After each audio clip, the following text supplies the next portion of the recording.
See. Check, check. Hey, 1, 2, 1, 2. Hey, everything looks and sounds pretty clean. I'm a little red today, it looks like, on the cam. That's okay. That's okay. Just a little extra saturation is all that is. For whatever reason, my cam's also flipped to horizontal, but it is what it is. That's fine. Just wanted to talk a little bit about, uh, honestly, debate today and the state of it. Everybody wants to voice their opinion, and everybody wants to have an opinion, and those things are completely valid. You should definitely never feel ashamed to have an opinion or to necessarily want to voice that opinion. Um, you have every right and responsibility to do so, especially when it comes to things like the avenues of politics and whatnot. If you don't voice your opinion, people can't hear you, um, and they can't make those changes or those adjustments for you. We can't become better people. We can't uh, take action with the benefit of knowing how other people feel if you don't voice your opinion. So you definitely need to be able to feel that you have a right and the full authority and respect to have your opinions voiced. Absolutely do that. Um, I'm never going to tell somebody not to have an opinion whatsoever. All right. Now that being said, where I'm going with this is just because you have an opinion does not make it a correct opinion or thought on the matter. I can have opinions on many things, um, but that doesn't make me right about them. For those who know me, I obviously have loads of opinions on many things, and I'm not always right. That doesn't change whether or not I have an opinion on the matter. And when I do find out, if I do find out that I'm wrong about some of the information, then I'm going to go out and I'm going to go look and try to find the answers, things that will correct me, things that will help me improve my knowledge of the situations, of the subject matters, and so that I can have a more informed opinion. And that's what we're missing a lot lately is informed opinions. Um, Now it's not easy to become informed these days. A lot of us thought back with the advent of the internet that becoming informed on a lot of things was going to be so much easier. I know that our schools, their eyes lit up when we had access to the internet. We thought students would be able to go online and find resources, good information for any and everything. And back in the day, for the most part, honestly, the net wasn't that bad. There was a ton of really great sites. You could get a lot of encyclopedic references, educational materials, facts, fairly easy back in the day. Um, but that was before the internet became such a capitalistic driven, ad driven, revenue driven kind of nightmare fuel situation that we have today. Yeah, the interfaces have become, for the most part, cleaner, better, smoother. But a lot of your results that you get when you search for things now are all driven by advertising. It's all about revenue dollars. It's all about making money on clicks. The internet's gone a long way from what we hoped it would be to what it is today. Um, so finding good information, correct information, um, that's unbiased, unfettered by the influences of somebody trying to peddle you, um, a slap on the back for thinking what you think, for feeling the way you feel. Um, it's really hard to find that these days, and it's honestly it's a friggin' tragedy because I, I don't know about y'all, I can't speak for everybody, but I think that the majority of us, when we go out and we want to look up something to find information, we don't necessarily want to be affirmed. We would like to be affirmed, but what we want more than that is to have the correct information so that we can be right about something, so that we can speak accurately about something, so that we actually can feel that we have an understanding and have a certainty to that feeling. Um, Unfortunately, that's just not the case these days. so many news sites, so many resources that people utilize for researching, for finding information, for validating information. Um, they're all driven by the need to um, kind of reaffirm you, to tell you that you're right, that your stance is right, that your moral character is not in jeopardy. Because we found, out of all these people, we found a couple that will agree with you, and we're going to specifically only show you those people because um, that's what you're here for, is not to be told that you're wrong. It's to be told that you're right, to have that confirmation bias, you know, reconfirmed there for you. And, oh man, and it's honestly it's crazy lately that we're at this point, um, where we can have somebody who spent money to buy votes for an election, something that we outlawed, you know, really early on. It's been against the law to use money to buy votes for over 150 years, something like that. It was outlawed very early on in the country because that they were literally standing outside voting areas, um, and paying people to vote for their candidate. They were giving them things or money, and purchasing votes that way. And obviously, we saw that as a really terrible way to decide who should be the free and democratically elected leader. Democratically, not in the term of a Democrat, but in the term of the function of democracy. Uh, I don't know how these friggin' words got weaponized to be like partisanly charged, where if something's democratic, it's automatically a Democrat driven thing and therefore evil. That's friggin' stupid. Just like saying if a country is a republic, it's a Republican thing, and now it's conservative, and now that it's not. These words had meaning before they were attached to parties. So we need to stop utilizing them as if they're, symbols of the party themselves. They are not. They are not partisan words. They are things that actually mean things, that have functions. They are not tied to anybody or anything other than what they actually are. So if somebody says something is a democratic election, and you think automatically that means it's something that's favoring Democrats, and therefore we need elections that aren't democratic, honestly, you're an idiot. Um, that's just dumb. It's just like when people say, "Well, it's we're not a democracy, we're a republic." No, we're a democratic republic. We are a republic that uses democracy to help fill the positions within the structure of it. So that you can have a republic that's not democratic. It's very differently shaped. It's not quite a monarchy or anything like that. Don't get me wrong, it's not quite a dictatorship, but it could certainly have that bend because all those cabinets, all those positions, they could definitely be filled with people who weren't elected to be the people who are running things. They would just be appointed. So trying to remove one from the other really takes away from what America is, what it stands for. We need to do better than this. We need to do better. Um, there's no reason at all whatsoever that we would fall for this kind of division and divisive thinking. There really isn't. We spent too many years, and far too many good men and women have died to support the freedoms and the liberties, the democracies, the republic. Um, I don't understand how we can throw this all away.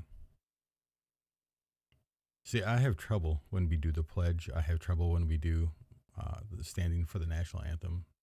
I have trouble because I often get emotionally overwhelmed during those times. Um, you know, I get tears. Sometimes I shake a little. Um, and maybe that happens to you. Maybe it doesn't. I know Some people stand and talk during the pledge. I wrote an article about it when I was in high school, as a matter of fact, um, in the school paper. And quite frankly, that drives me insane to no end. That dishonors so much of our history of the people who sacrificed for us to be here today. Because none of this exists without them. And if you think that we need to change the Constitution to violate the intent of the forefathers in such a way that we give people more years in office, like everybody I talk to about politics agrees that we want shorter terms or limitations on the terms for Congress and the Senate. So why the hell would we ever see fit to give more terms to a president? That's just insanity. And I know some people are right now are trying to justify it, going, well, yeah, but it's hard to get things done if you only have so many times. Man, you can have a lifetime in office and still have plenty of things to do and try to get done. But let's face it, the majority of times when we can't get things done, it's because they're partisan issues. They're partisanly driven matters. The only people who want them are very specific people. And when you're working as somebody who is trying to govern a whole populace, whether it be a small populace or a large populace, you have to govern with the full intent to do things for the betterment of all people in that population. And that means it can't only favor one side. It cannot help these people but harm these people. That's what it means to govern. That's what it means to be a leader. Because when you become a leader, you're not just leading just the people who elect you. You're leading all of the people. You're working for all of the people. You don't become the president of the you don't become the Republican president of the United States. We don't have a Republican president and a Democrat president and an independent president and a Green Party president and a whatever party president. We don't have that. We have fucking hands going crazy. My camera is not even showing it that much. But I don't know why my camera's laggy. We have one president. For better or for worse, no matter what party he comes from, who is supposed to represent all of us, to work for all of us. That is something that we often forget when we're going through the election cycles. That is something that we tend to forget when they're talking about their plans, their policies, and how they want to make things better for us. Is that this guy's not just going to do things that impact me, he's going to do things that impact everybody. And every decision is going to have long-term impacts. It's going to have consequences that could be severe for somebody else that may be inconsequential for me. And I will go, it's not a big deal. Meanwhile, somebody else's life can be destroyed by certain things. And for those of you who are like, well, that's just making a mountain out of a molehill. That's not really the case. It absolutely is. If you're lucky enough to live in an average town and be an average, for better or worse, I'm going to say a white person because we're the least affected by anything. And you're average middle lower class, most things in government aren't going to have huge impacts on you. They're going to be minor inconveniences at best 99.9% of the time. The biggest changes you're going to notice are in your tax credits, if and when, right? Your property taxes, things of that nature. Those are going to be the things that you notice more because they're going to have direct impacts on you. The poor folks, be they white or whatever, they're all going to notice when entitlements are hit. They're all going to notice when tax credits are hit. But the slightly better off lower middle class, they don't notice shit. And they're going to sit there every single time and go, I don't know what you're talking about. None of these things happened that were bad, blah, blah, blah, because it didn't affect them. It didn't change their paychecks. It didn't change what they were getting on tax credits or anything like that. And then you have the upper middle class and wealthier people, and they're going to notice that they've got tax breaks, so they're going to be very elated with that. Unfortunately, that money went somewhere else. You know, that money has to come from somewhere. One thing that government does 99% of the time, it's not legislation. That's a portion of it, but a huge portion of government is looking at the revenue that we have coming in and figuring out how to spend that revenue.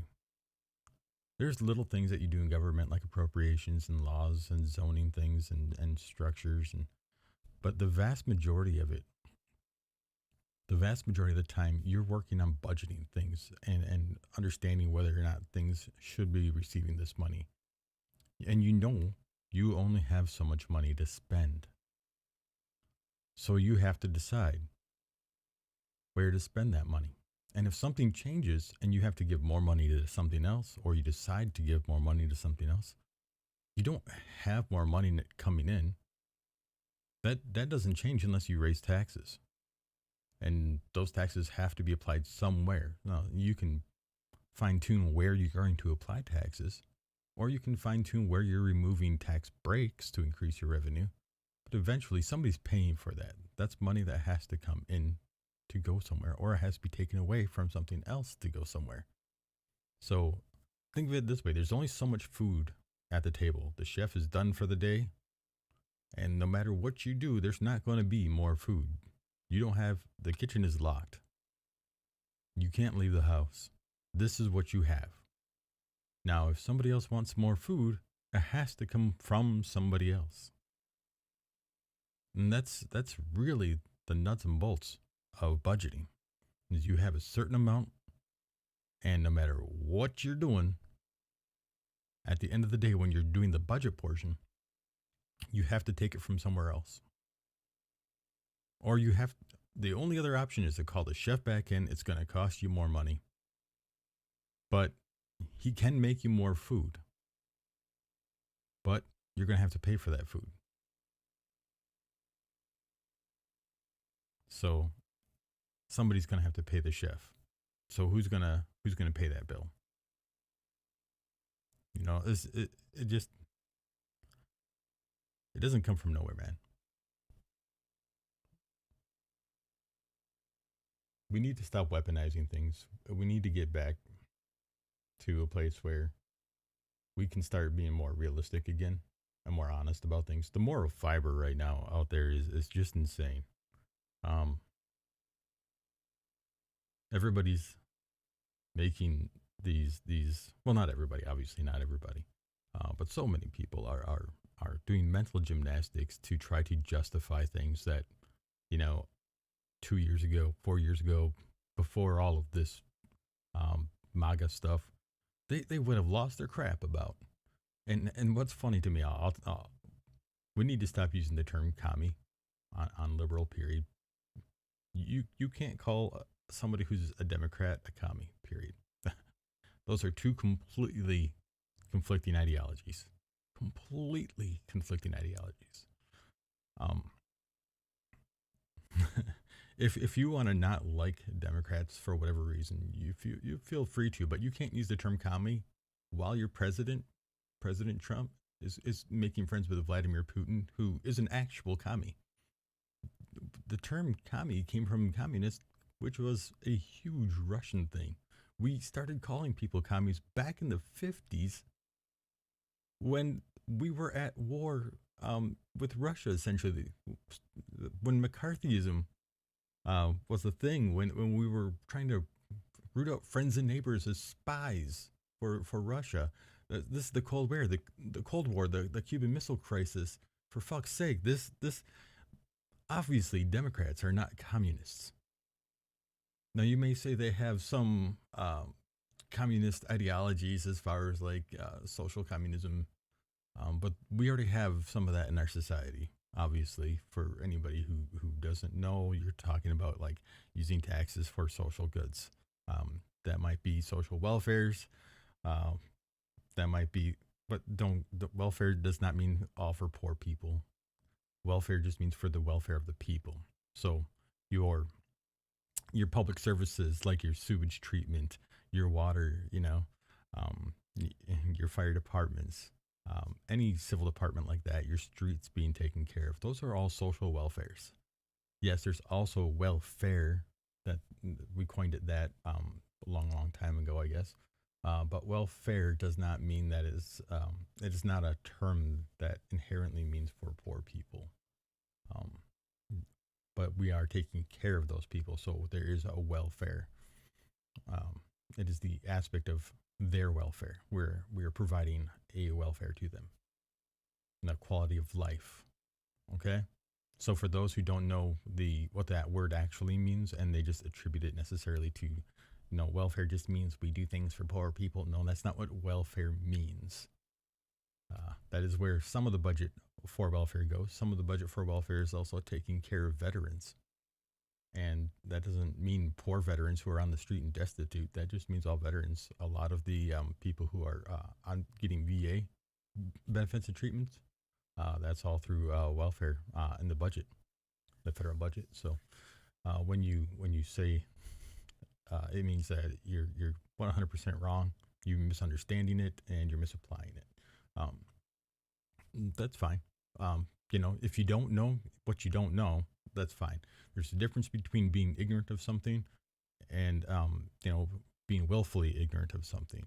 Uh, just being ignorant just means you never knew and nobody ever told you. You thought you had an understanding, and that's fine. It's absolutely fine to think you have an understanding that you don't necessarily have, um, because you were only given this information. So you're working with what you got, and you had no reason to necessarily think that there was more to it, or that you were maybe mistaken or misled. That is not your fault.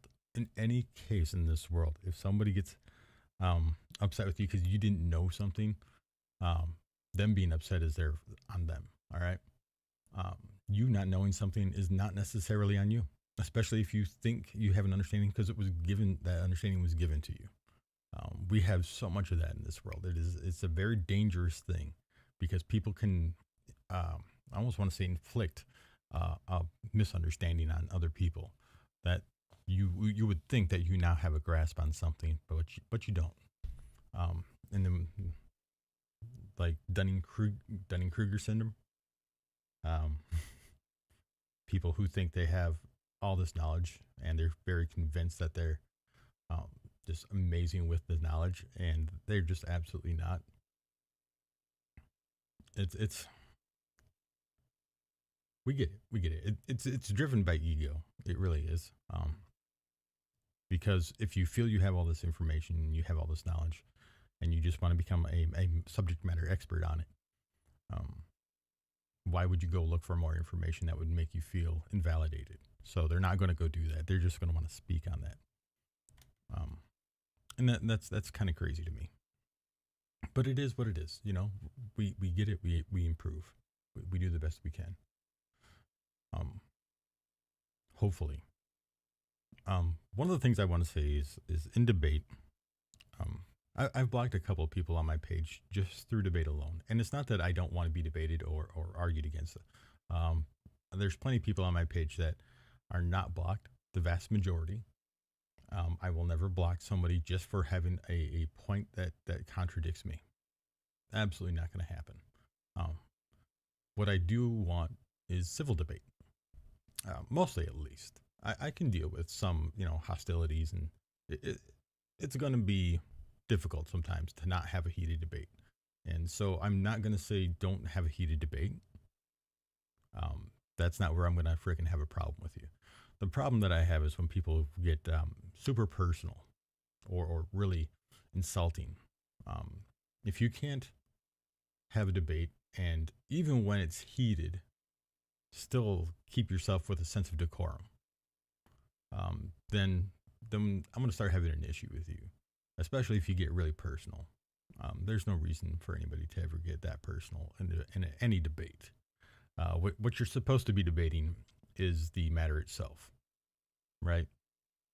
And if you can't have a discussion on the matter and only stick to that matter, then you don't belong in a debate. At that point, you're just somebody who really, really just wants to be right about something, and that's now superseding any point that you have to make. You stop caring about the debate, and you only care about making the other person look foolish and insult who they are as their person, as their character, and that's pathetic. That really is. If you can't debate the facts and win a debate that way, then don't debate people. That's the short and skinny of it. If you cannot debate facts and you can't stick to actual facts, don't debate people. And one of the things I'm going to add to this real quick is when you do, because I'm going to check you for sources every time. I'm always going to say, hey, I made a statement, and my statement was one of the one that I would be referring to recently was a philosophical statement. My statement was, okay, so right now we have Elon Musk in the White House after having bought votes for Donald Trump. That's not questionable. That actually happened. That just is what it is. You can agree or disagree with whether it's right or wrong, or whether you can justify the way he did it, but it obviously fucking happened. So that is not up for debate, really. But what we need to talk about then is the philosophy of it was if Bill Gates, for instance, had done something similar for Joe Biden and then was given an office with Joe Biden's administration and was sitting in on interviews with him all the time, conservatives would lose their friggin' mind, right? That's not a question. Conservatives would lose their absolute friggin' mind if Bill Gates was doing everything that Elon Musk was doing. Got an office, got to go into every single department and just go through all of their databases, all of their systems, completely without oversight. Nobody's, double checking his stuff. He doesn't have to answer to Congress. He's supposed to be answering to Congress, but he's not. And judges are telling him to stop doing this. It's not lawful, and he's still doing it anyway. If Bill Gates had done this, every conservative voter out there right now would be absolutely like getting the torches and the pitchforks, and they'd be rushing to march on the Capitol, for God's sakes. And that's the thing that I can't wrap my head around is how is it okay for Elon and Trump, but it would not have been okay for somebody like Bill Gates and Biden or any rich guy and Democrat. Obviously, this is a serious issue, and I'm going to call anybody who defends this. I'm going to call your moral fiber into question here, because at this point, you're not standing on one ground and making like this is just what's right and what's wrong, and anybody who you're not doing that. You're saying if it's wrong if you're not one of us, but if you are putting on our team jersey, we're going to make exceptions for you every time. And that's what these people are counting on, man. They're counting on the fact that it's so easy to just wear the hat. And you guys are going to be like, all right, well, he's good to go. Let him in. Let him into the club. Let him into the club. Can do no wrong. He set a penguin on fire and slid it across the bar. Yeah, it's all right though. It's all right. He's got our jersey. We can't do this. America's supposed to be better than this. We are supposed to have not only the checks and balances of the government, but as people, as citizens, we are supposed to expect, we're supposed to demand more of our leaders. They aren't supposed to be people that we give exception to because they're on a specific side or because they're wealthy or because they're a celebrity or anything. As a matter of fact, once they go higher in America on our social elevation, they should be held to the highest standards. We don't do this in our country, even with people who aren't in politics. We do this with celebrities all the time, be they actors, be they musicians, be they in the political theater, whatever the case. We always make exceptions because they're people we like. They're people who are on our team. We've seen this for so long, and but if it's somebody that we don't like in those positions as well, when we drill down hard as hell on them. But honestly, I'm not saying that's wrong. What I have a problem with is when we defend them just because we like them, even when we know they've done wrong.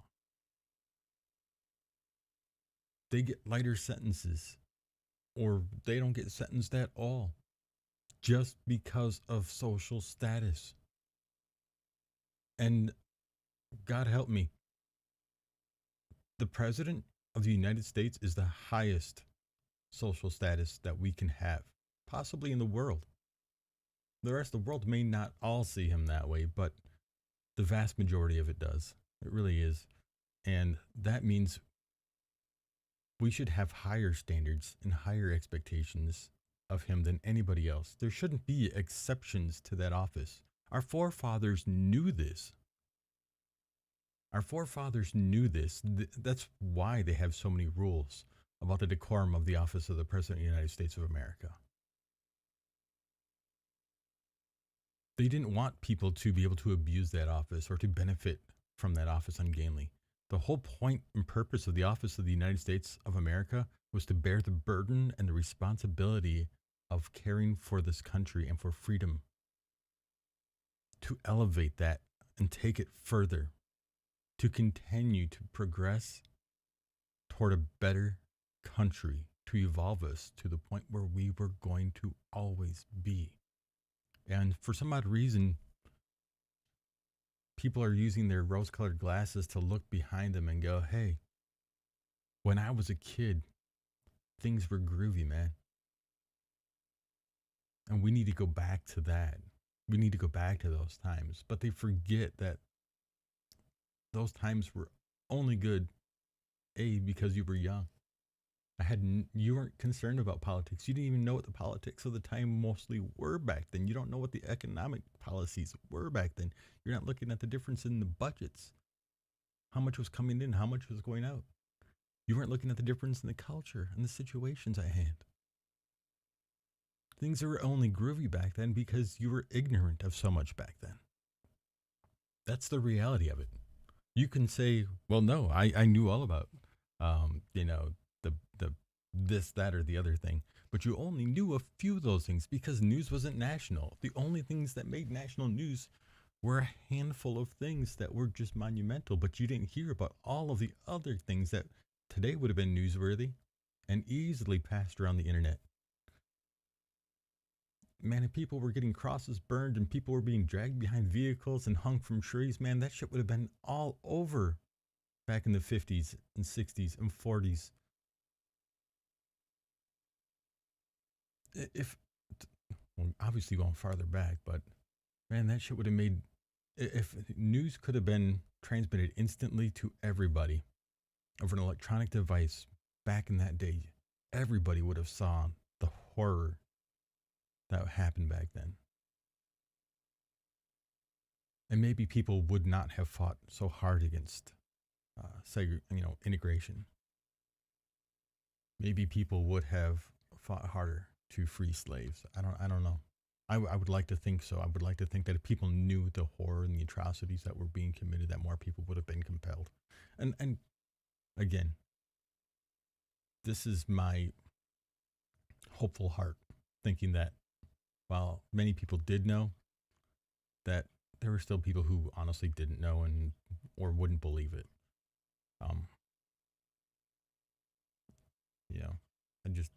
I want to believe better in people. But yeah, people who say that back in the 50s and shit, and it was all so much better. It wasn't. The only thing the 50s had better was how the style of cars, to be honest with you. Don't get me wrong, I like 50s rock. 50s rock is pretty good to go. 50s had some great music. But if you're talking about the economy of the 50s, you can't say you want the economy of the 50s where you had one person working and able to take care of things. In most families, don't get me wrong, plenty of families still had two people working. It is a misnomer that only one person worked in the majority of families. It could happen, but it didn't. It wasn't a vast majority or anything like that. There were still women who definitely went out and worked.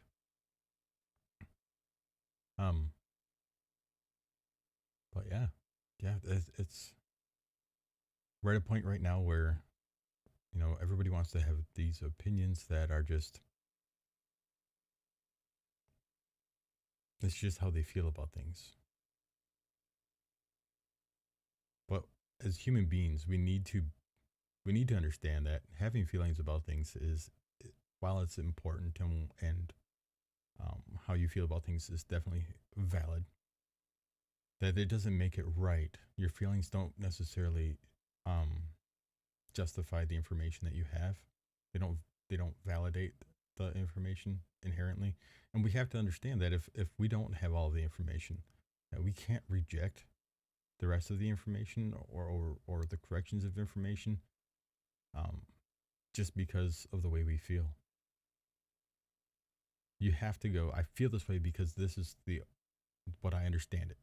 And if our understanding can be impacted by more information or a correction of information, then we need to be willing to accept that, and we need to be able to grow as people. Um, it's not easy because you get comfortable with what you understand and your understanding of things, and it's human nature to fight against things that would change our understanding, because then that would have to, like, things that we've said, things that we have done and acted upon with that understanding in mind, suddenly become conflict with who we are. Um, we can say we didn't know, and but that we're always going to have that conflict in ourselves if we acted upon those thoughts and those realities, when we thought that was reality. And but we're better than this. You guys, you're all better than this. We are better than subjecting ourselves to the limitations of just how we felt at the time when somebody said something that made us angry or upset. We can be better than that. Like,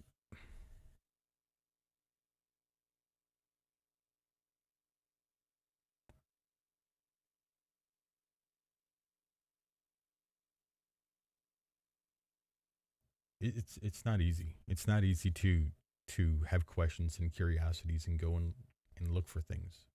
Now, I know a lot of people today do try to find information about things. Um, and the question here becomes, how do we find good information? How do we find relevant information? Um, and it's not easy. Um, in a lot of the debates I've had, I'll ask people for sources for whatever their claims may be. Um, to be clear, if you're making a claim about a fact, not a philosophical standpoint, not an emotional standpoint, but you're trying to make a claim about something is that you're claiming is a fact, it is upon you to bear the burden of that and then provide sources for your facts. All right, that's that's without question.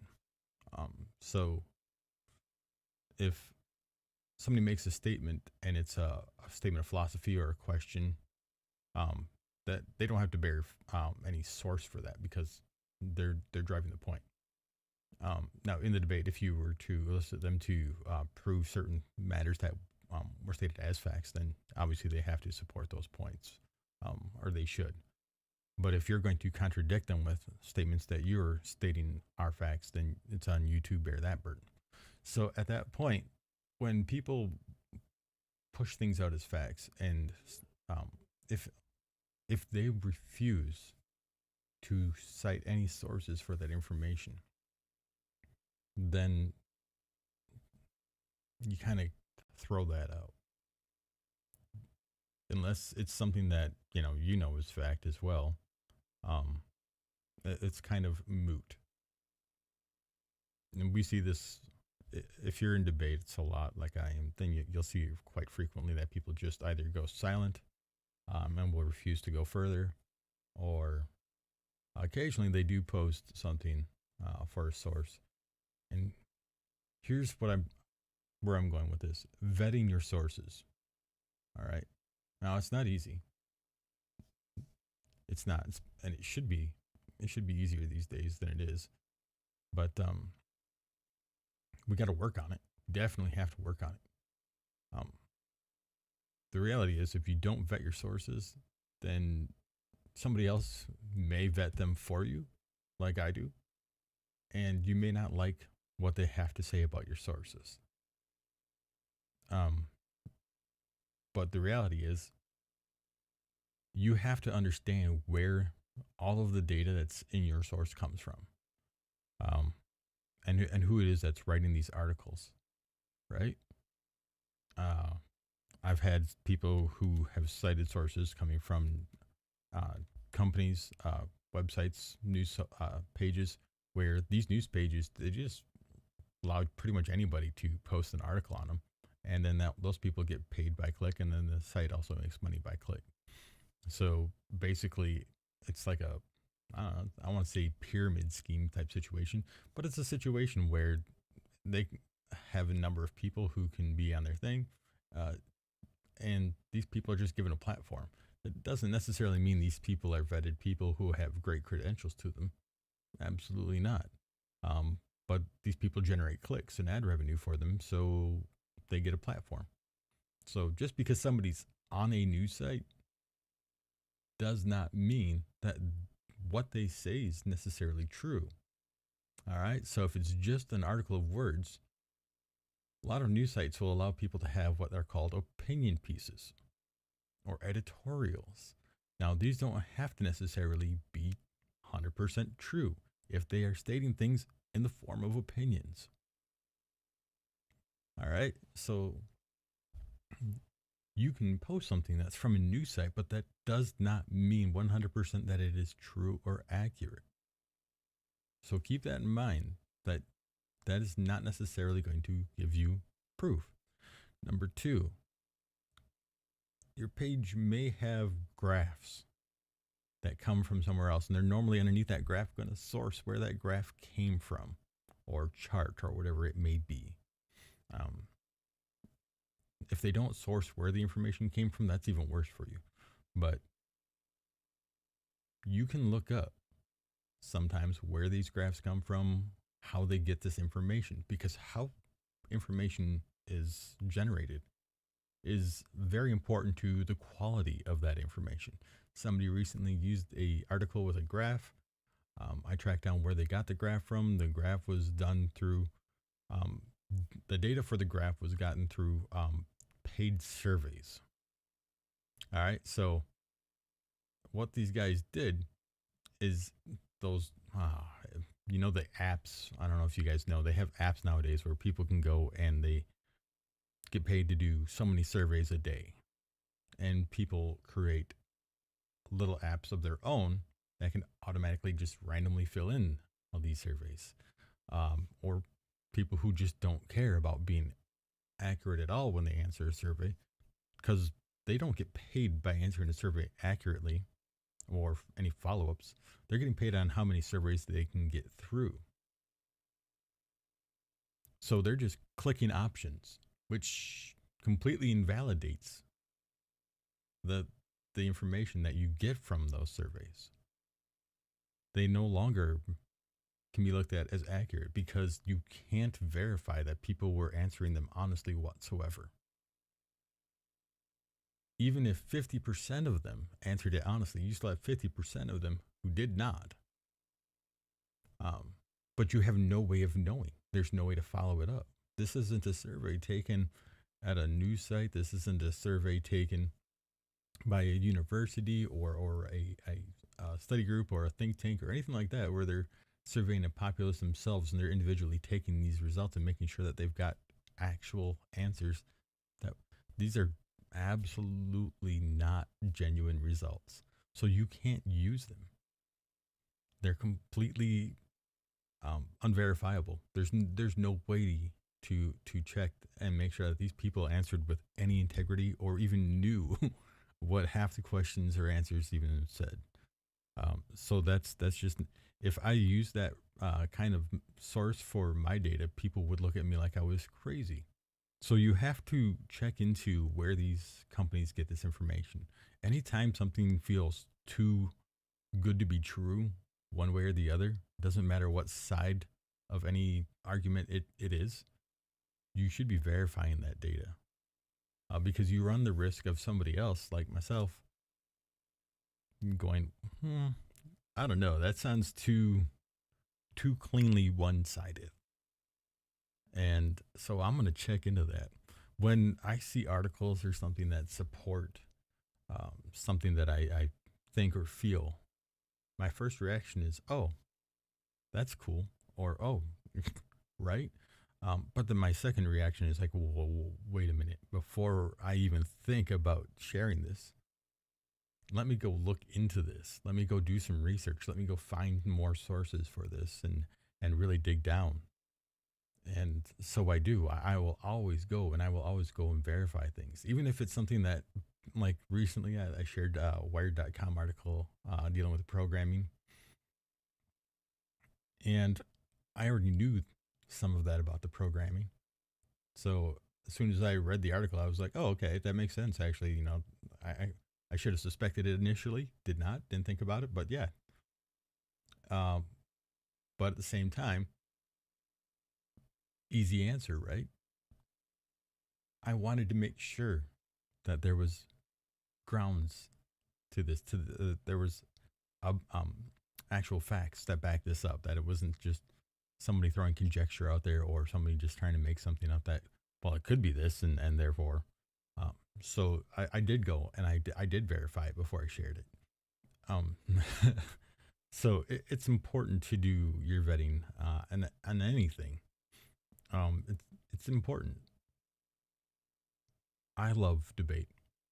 I really, really do. I find debate to be satisfying in a way, not because of the fighting or the pugilistic nature of it. Um, I like information. I've always liked information. I just like to know things, to understand things, to grow that understanding and knowledge. Um, I have a somewhat unique way of seeing things. I don't look at things from a one sided point of view.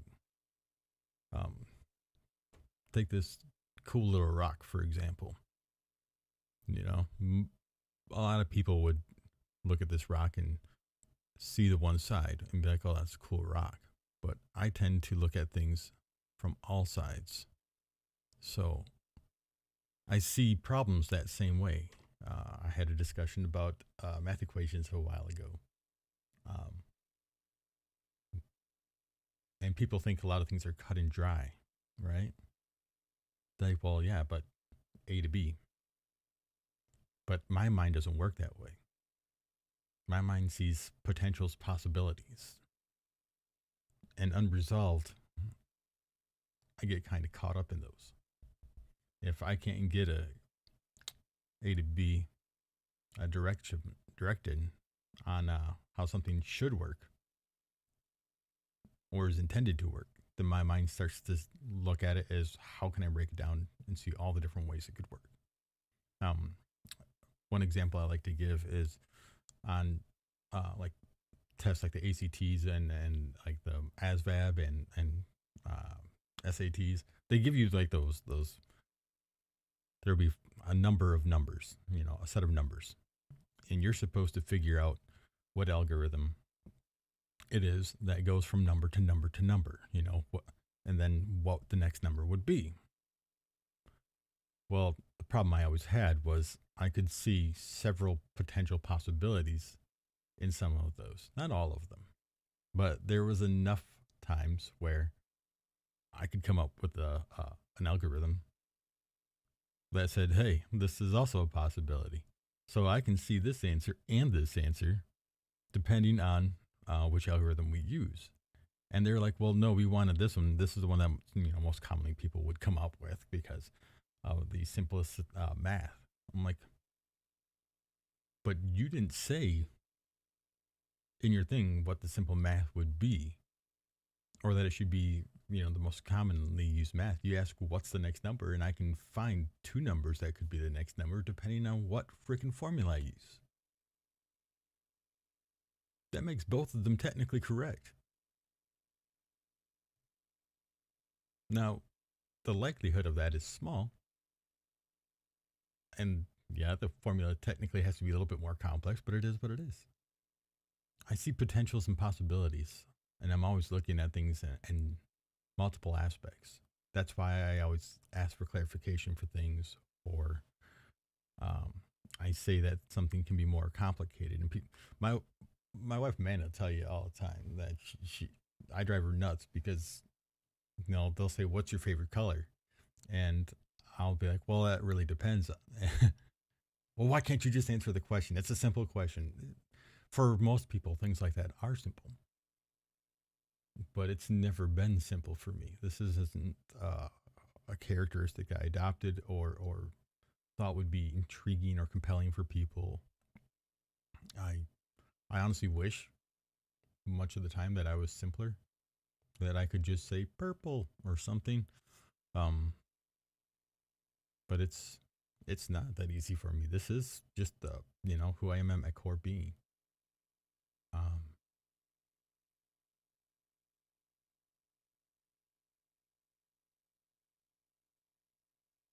I really just wish that I could look at things as cleanly and as simply as a lot of other people do, but I don't.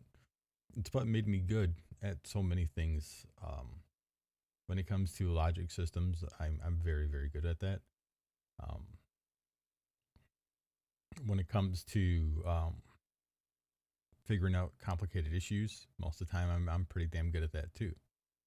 Um, I have a very high comprehension by any and all tests and reality itself. Just dealing with things in life.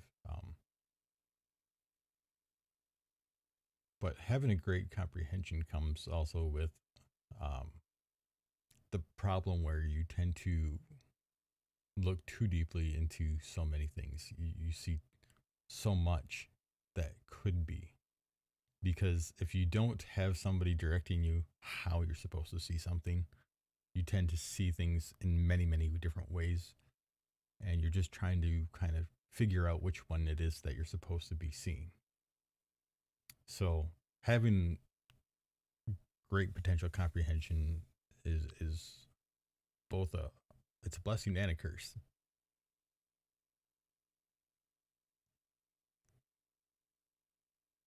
But that's why a lot of things I'll actually run past people when it's something that's really important. I will try to discuss the matter, um, and not because I want to compel other people to think the way I do, or to back up my preferential thought maybe on something. Um, a lot of times I'll run things past people because I want to get their input because it'll guide a simpler kind of viewpoint of things. Um, I see so much value in what other people do have to say and think, um, because people have walked so many other paths in life. Um, then I think any good leader has, and this is definitely probably my ego right here, but I think most good leaders have this quality where they see the value in others. Um, I employed this in my work life. I've employed it, in all my jobs. Um, I see where other people have been, that they have knowledge that I don't have, experiences that I don't have, and they look at things maybe in a much simpler way much of the time than I do. Um, so I will run things past people, and I will say, "Hey, give me your thoughts, give me your advice, give me what you think about this. This is how I'm thinking. What do you think about it?" And don't be afraid to say I'm nuts about something, and they would come back with these like great bits of advice or add-ons or adjustments, and we would make changes based on that. And I think that's a key to good leadership, is to be able to value the thoughts and opinions of other people, and to take their advice and to weigh that.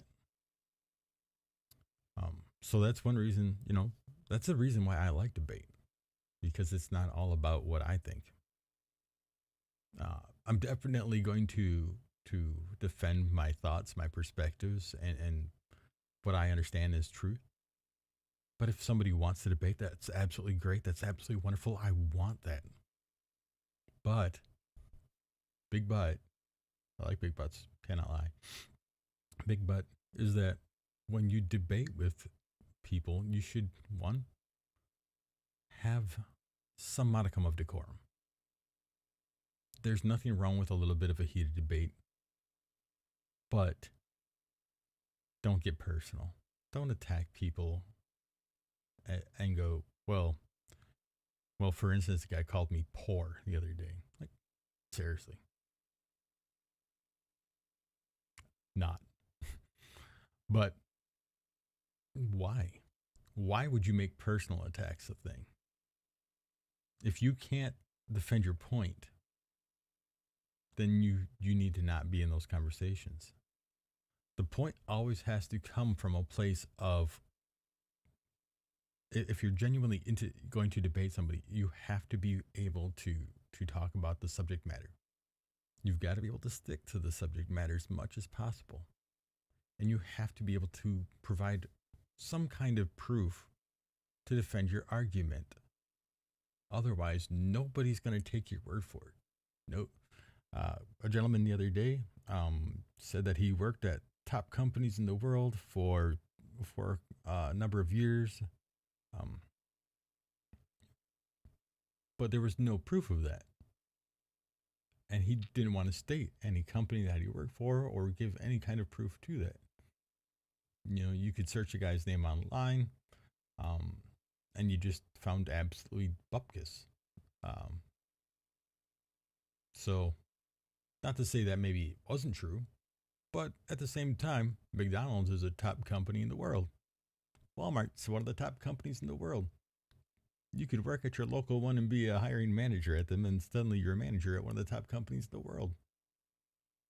There are ways of inflating things in words to make people have a perception that may be grander than what something really is. And I'm going to challenge it every time, because maybe you are, maybe you aren't, but just tell me about it. Validate that, or don't use it. If you're not ready to validate something in an argument, then don't use it as part of your argument.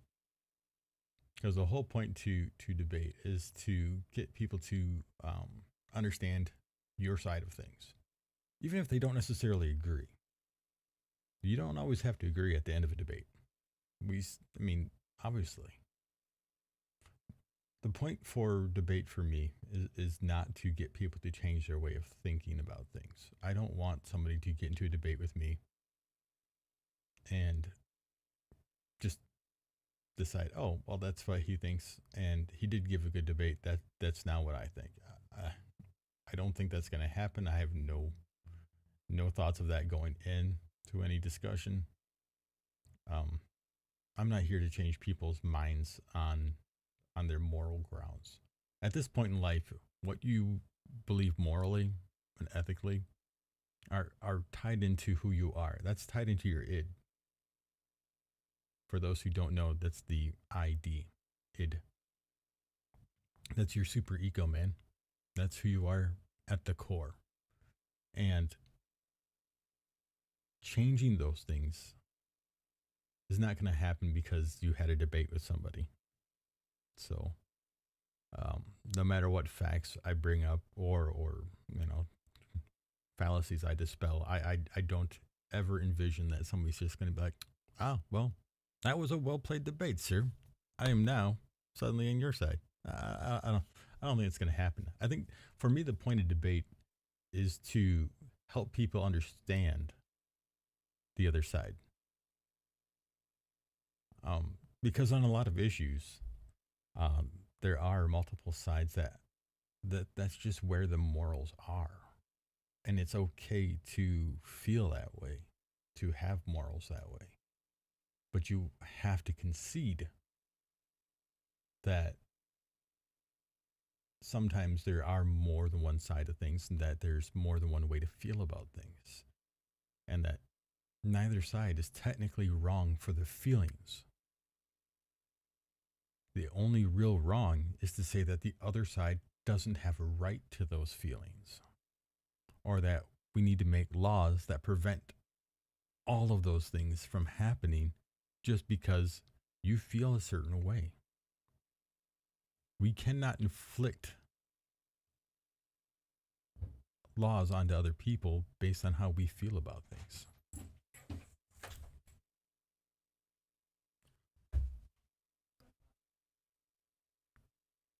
My teens are home. Um, so it's really important, honestly, that when you go into debate, you realize that outside of a handful of debates, it's not about um, right and wrong, trying to prove somebody, right or wrong, or trying to change somebody's way of thinking.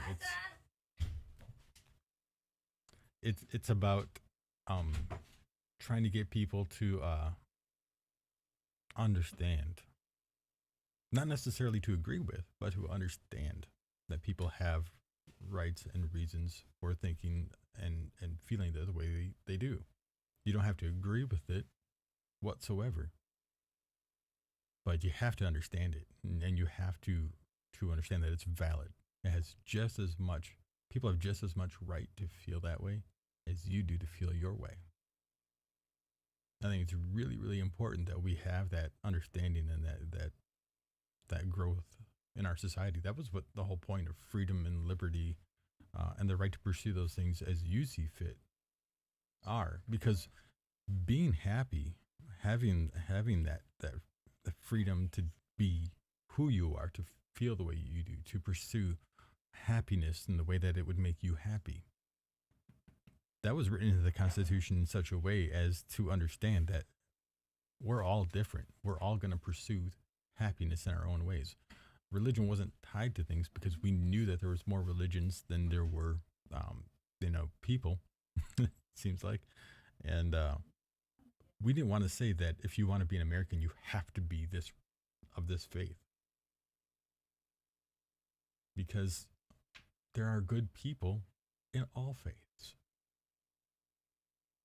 There are good cultures all over the world. There are good people who worship other gods than the Christian God or the Hebrew God.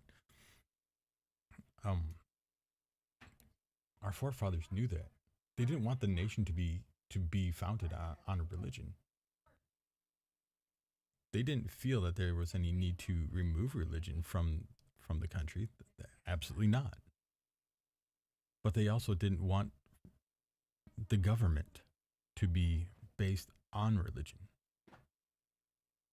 Because the second you start putting faith in that position, you start giving people who have those rules, those doctrines, more power over the rest of the population. And we had already seen, what the effects of that were, with the monarchy and the freaking emperors of Greece, when they started allowing the popes to control them.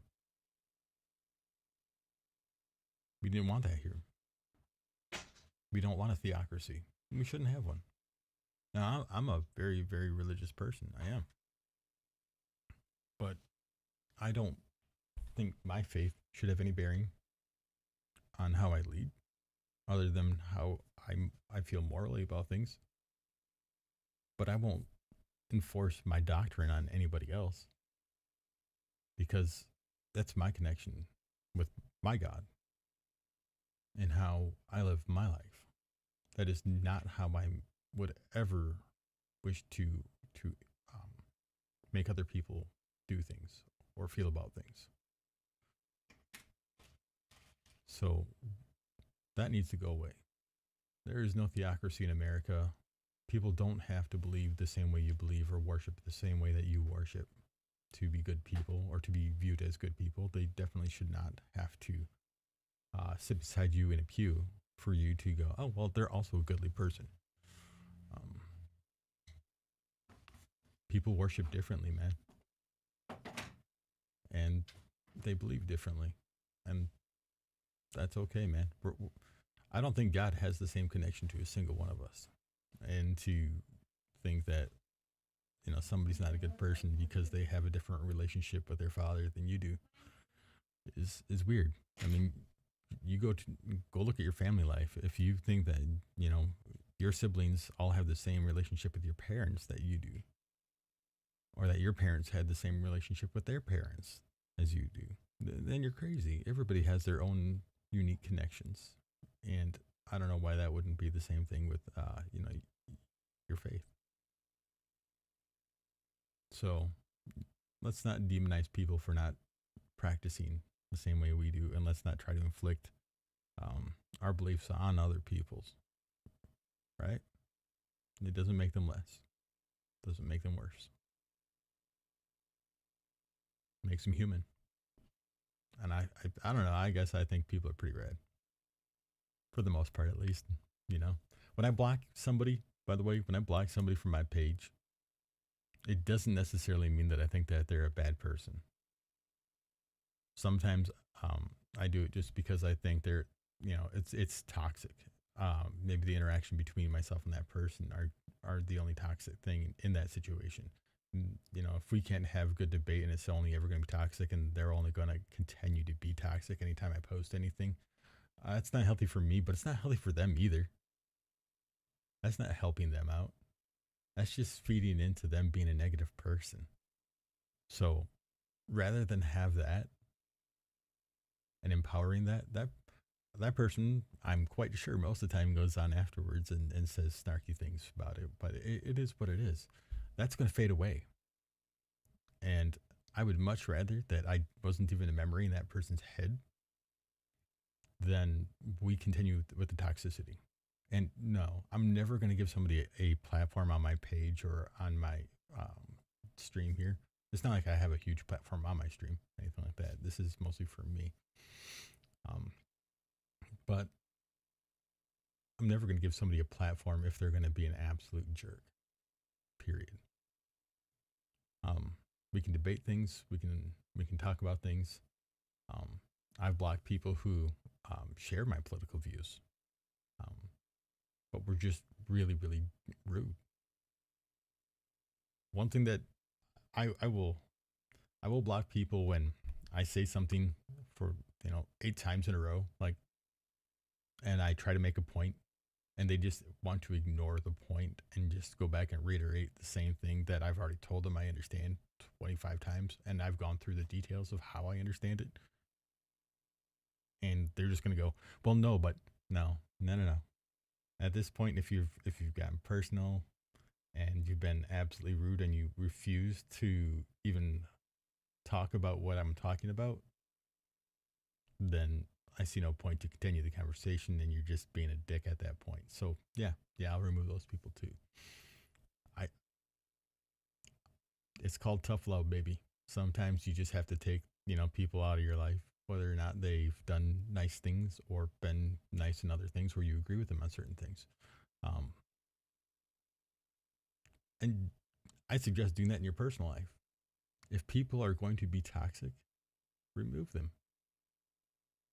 Remove them, man. Because you deserve better.